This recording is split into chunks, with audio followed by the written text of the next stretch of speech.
जय हिंद, नमस्कार सभी को। कैसे हैं आप सभी लोग? उम्मीद करता हूँ सभी ठीक है, स्वस्थ है और अपनी ट्रेनिंग की तैयारी बढ़िया से कर रहे हैं। आज बात करेंगे अपन सीआरपीएफ में एलडीसी अपॉर्चुनिटी के बारे में, कैसे मिलते हैं, कितने साल की सर्विस होनी चाहिए और कितने पेपर होते हैं, फिजिकल, मेडिकल, और आपको किन बातों का ध्यान रखना है ताकि आप अच्छे से एग्ज़ाम दे सको। तो उन चीज़ों के बारे में बात करेंगे, ठीक है। सबसे पहले बात करते हैं अपन कितने साल की सर्विस होनी चाहिए। तो भाई इसमें 4 साल की सर्विस होनी चाहिए। ट्रेनिंग इसमें इंक्लूड है और ट्रेनिंग को हटा दिया जाए तो इसमें 3 साल की सर्विस आपको मस्ट कैरी करना, ठीक है। तो इसके बाद आप अपॉर्चुनिटी अवेल कर सकते हो एलडीसी की। इसलिए मैं बोलता हूँ थोड़ा थोड़ा पढ़ते रहना, क्योंकि 3 साल तक आप छोड़ दोगे पढ़ाई तो फिर थोड़ा दिक्कत आ जाएगी आपको लोगों के लिए एकदम से उसको कवर कर पाना। इसके बाद बात करते हैं पेपर कितने होते हैं। पेपर होते हैं भाई 2। पहला पेपर होता है ऑब्जेक्टिव, दूसरा होता है कंप्रेसिव। उसको राइटिंग, ऐसे राइटिंग लिखनी पड़ती है आपको, ठीक है। उसके बाद आपका इंटरव्यू होता है, वो यूपीएससी कंडक्ट कराता है। इसका प्रोसेस कैसे होता है, आप यूनिट में दोगे लिख के कि सर मैं I am eligible for this and I want to give LDC exam, ठीक है। आप फॉर्म भर दोगे, फिर आपका यूनिट कमांडर अपने यूनिट से एफएचक्यू जो अपना हेडक्वार्टर या सबका वहाँ भेजेंगे उस लेटर को। उस लेटर वो लेटर फिर यूपीएससी को जाएगा कि ये बंदा है जैसे सीएसएम से मतलब इस पोस्ट पे और एग्ज़ाम देना चाहता है, तो फिर आपको इसको फिर वो कंडक्ट करा सकता है आपका एग्ज़ाम, ठीक है। तो ऐसा ही प्रोसेस होता है। इसके बाद बात करते हैं सर्विस में क्या ध्यान रखना है। सर्विस में सबसे बड़ा ध्यान रखना है आपके कोई पनिशमेंट नहीं होनी चाहिए, माइनर मेजर कुछ भी पनिशमेंट नहीं होनी चाहिए आपकी। अगर थोड़ी बहुत ही पनिशमेंट हुई तो आप नहीं दे सकते एग्ज़ाम, क्योंकि फिर आप एक रैंक पे पहुंचने वाले हो और आपकी पनिशमेंट रहती है, तो उसका मतलब आपको डिफ़ॉल्टर समझा जाता है।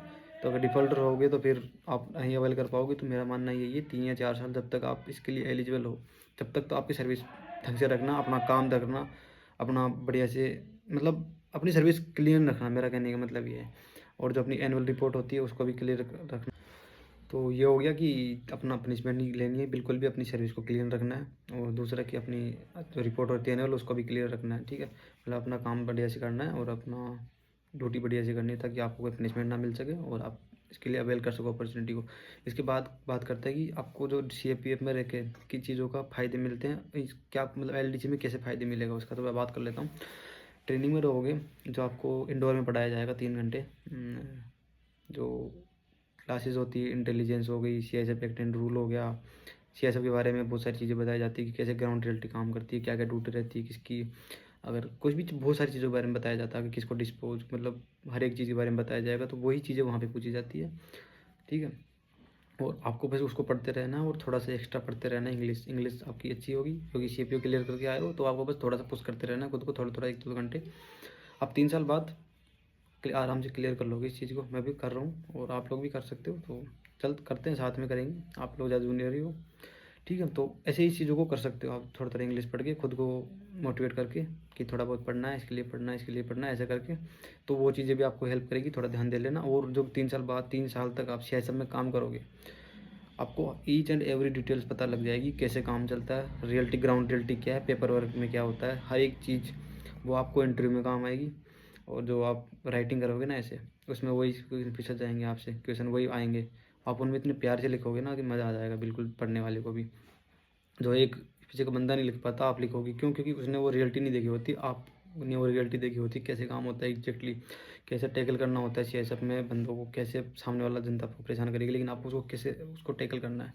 तो ये चीज़ें हो गया। अब इंटरव्यू में सबसे ज़्यादा हेल्प करती है आपकी ग्राउंड रियलिटी, आपको पता होगा तो आप जब क्वेश्चन पूछेंगे तो आप उसको कैसे उसको वो दे पाओगे अच्छे खासा, उसका जवाब दे पाओगे, तो वो इंटरव्यू खुश हो जाएगा। तो इन चीज़ों से आपको बेनिफिट मिलेगा। इसके बाद आपका होता है फिजिकल। फिजिकल में वही भाई 100 मीटर का 1600 सेकंड, 800 मीटर की इसमें रनिंग होती है, उसमें 3 मिनट और 45 सेकंड में करनी पड़ती है। और लॉन्ग जंप और शॉर्ट पुट होता है। तो ये इजी है, मतलब इसका फिजिकल उतना हार्ड नहीं है। और मेडिकल में वही थोड़ा सा अपना जैसे सीपीओ का मेडिकल होता है वैसे ही होता है, तो मतलब वो हार्ड लगता है, ये हार्ड नहीं होगा, टेंशन मतलब। इसमें चश्मा चल जाता है अपने एसी में, क्योंकि इसमें 6/9 वो होता है ना, तो इसमें नहीं चलता, इसमें चल जाता है, मतलब ईजी रहता है मेडिकल। आप लोगों को किसी आदमी चीज़ों का ध्यान रखना है मेनली। मेनली भाई आपको कोई पनिशमेंट नहीं लेनी है, अपना काम बढ़िया से रखना है और ट्रेनिंग बढ़िया से करनी है। कोई भी चीज़ पढ़ो करो तो उनका ध्यान बढ़िया से करना है आप लोगों को, ताकि आप आगे बिल्कुल पढ़ सको, आपको ज़्यादा ज़्यादा पढ़ने की जरूरत ना पड़े आप लोगों को, ठीक है। क्यों? क्योंकि इंसान पढ़ नहीं पाता यार इतना इन चीज़ों के बारे में। तो ये हो गया कितना फिजिकल होता है, क्या मेडिकल होता है, ठीक है। अब बात करते हैं कितने अटैम्प्ट मिलते हैं हमको। भाई 3 अटैम्प्ट मिलते हैं हमको, ठीक है। इसमें एज रिलेक्शन भी होता है, जो कैटेगरी है उनको 5 साल का। बाकी अटेम्प्ट 3 मिलते हैं आप लोगों को और इन 3 अटेम्प्ट में आपको क्लियर करना पड़ता है।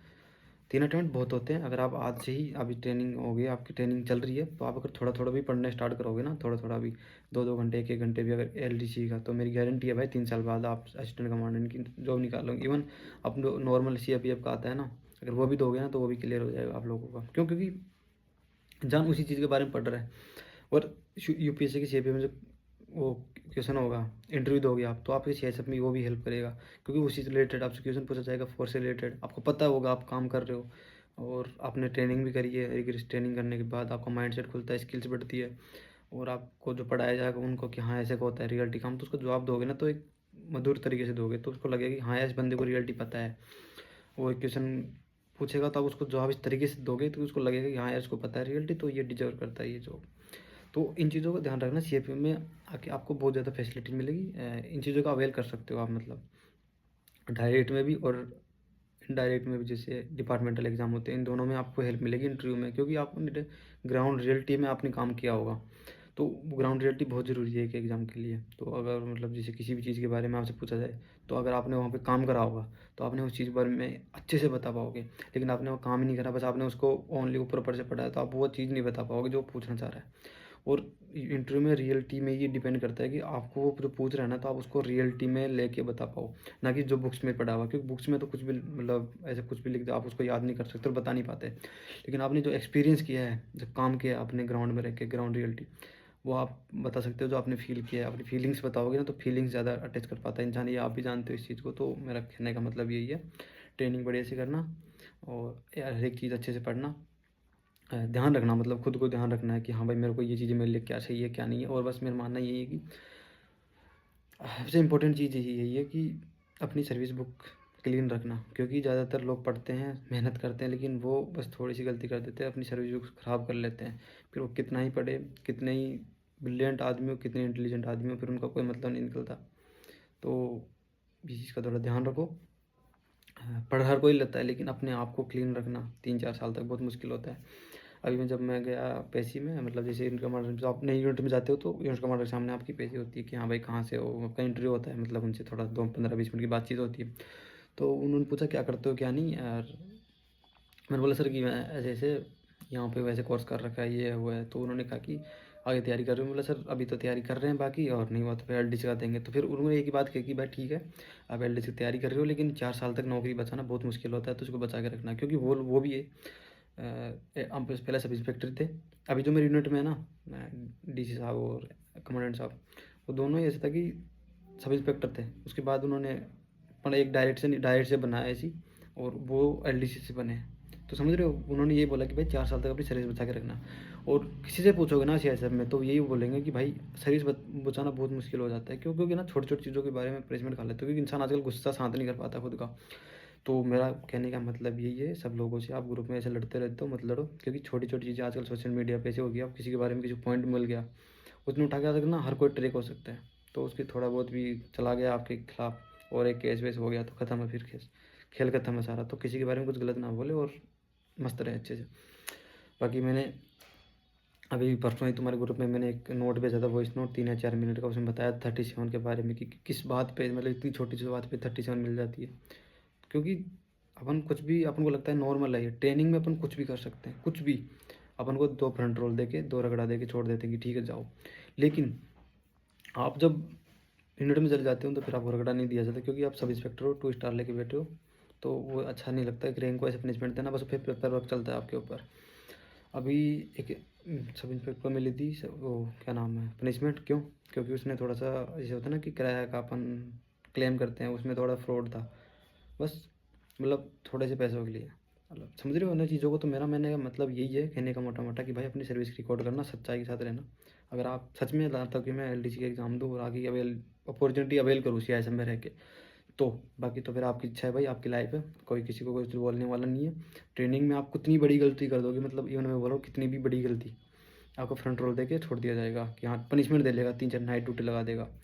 लेकिन अगर यूनिट में गए और वो गलती कर दी आपने, छोटी बहुत भी गलती करते हैं ना, तो फिर इंक्वायरी बैठती है डायरेक्ट, वहाँ पनिशमेंट नहीं होती, फटीक नहीं होता कुछ भी। वो जवानों को मिल जाती है फटीक, आप लोगों को नहीं। आप लोगों को डायरेक्ट या तो इंक्वायरी चलती है आपके ऊपर, पनिशमेंट से रिवॉर्ड दिया जाता है आप लोगों को। तो इस चीज़ का ध्यान रखें।